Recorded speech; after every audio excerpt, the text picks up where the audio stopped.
පසුගිය රජය ආයෝජන කිරීමේදී සංවර්ධනය කිරීමේදී ප්‍රතිපත්තියක් විදිහට හඳුන්වා දුන්න පංච මහා කේන්ද්‍රස්ථානය. ඒ කියන්නේ මේක මේ අංශ පහකින් ගුවන් නාවික යනාදී අධ්‍යාපන යනාදී වශයෙන් මේ රට ඉහළට සංවර්ධනය කරනවා කියලා. දැන් වත්මන් ආණ්ඩුව මෙවැනි වැඩපිළිවෙලක් යටතේ ක්‍රියාත්මක වෙනවද? අපිට එහෙම දකින්න ලැබෙන්නේ නැහැ. සමහරට කියනවා මේ අඳුරේ වැනි හැපි ගමන් කරනවා කියලා. නෑ අපි හැපි යන්නේ නැහැ කොහෙවත්.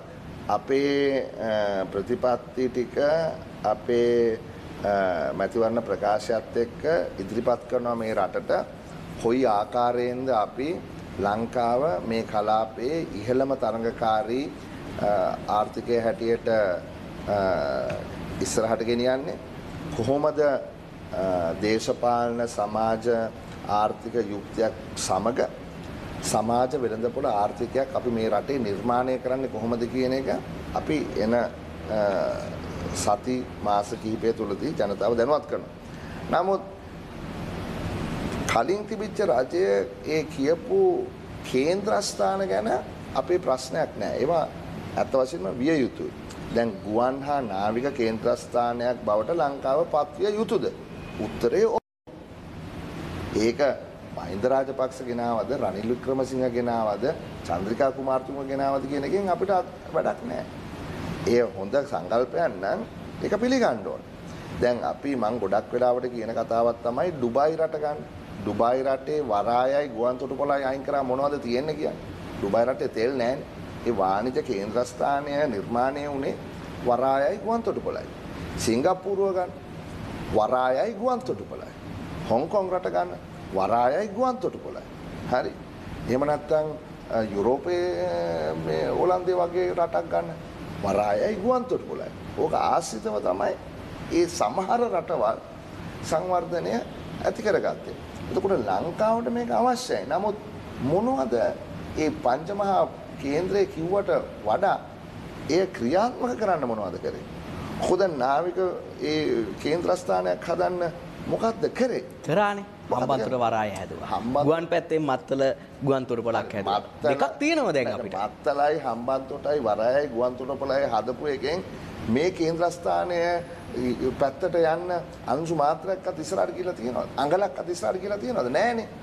මත්තල ගුවන් තොටුපළ වහලා. හරි ඒකට ගුවන් යාන එන්නේ නෑ.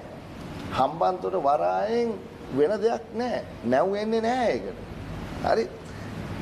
මම කියන්නේ අපිට දැන් වරායක් තියෙනවා ගුවන් තොටුපළක් එතන තියෙනවා කොළඹ කටුනායක ගුවන් තොටුපළ අපේ දෙවනි අදියර සංවර්ධනය කළා ඒකට අවශ්‍ය දැන් මූල පහසුකම් සම්පාදනය කළා තියෙනවා අපි දැන් කර්මාන්ත එක්කෝ සේවා සපයන ආයතන පිහිටුවලා මේ අවස්ථාවෙන් ප්‍රයෝජනය ගන්න ඕනේ මම හොඳ උදාහරණයක් කියන්නම් දැන් තෙල් ගන්න බොර තෙල් තියෙනවා පිරිපහදු කරලා පිරිපහදු කරපු ඩීසල් පෙට්‍රෝල් ලාම්පු තෙල් තියෙනවා දැන් සිංගප්පූරුව තමයි මේකේ කේන්ද්‍රස්ථානය දැන් තෙල් වල මිල කියන්නේ සිංගප්පූරුවේ මේ වෙළඳපොලේ මිලට අනුව සිංගප්පූරුවේ තියෙනවද තෙල් සිංගප්පූරුවේ එක තෙල් මේ බිඳුවක්වත් නැහැ හැබැයි සිංගප්පූරුවට පුළුවන් වුණා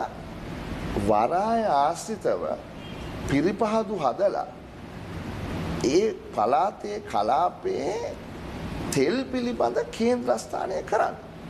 හරි. ඇමරිකාවේ තියෙන ලොකුම තෙල් කොම්පැනියක් තමයි Exxon Mobil.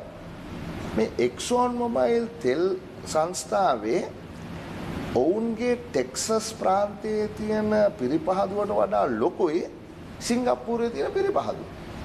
එතකොට බලන්න ඒක එතකොට ඒක වටා ඊට පස්සේ තෙල් පිළිබඳව තෙල් ගවේෂණ ආයතන හරි තෙල් වෙළඳ කරන ආයතන ඊළඟට ඕන්ට මූල්‍ය පහසුකම් සපයන බැංකු සහ ඒ ආශ්‍රිත ආයතන යනාදී වශයෙන් ඒ වරායේ පිහිටි පිරිපහදුව සහ නාවික කේන්ද්‍රස්ථානය හරහා විශාල කර්මාන්තයක් සිංගප්පූරුව කොට නැගුවා. දැන් ඩුබායි රටේ මල් වැවෙනවද?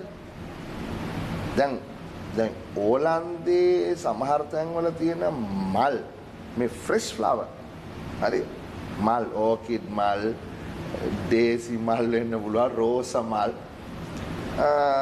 කේන්ද්‍රස්ථානයක් තියෙනවා ඩුබායි වල. ඩුබායි වල කොහොමද මල් කේන්ද්‍රස්ථානයක් තියෙන්නේ?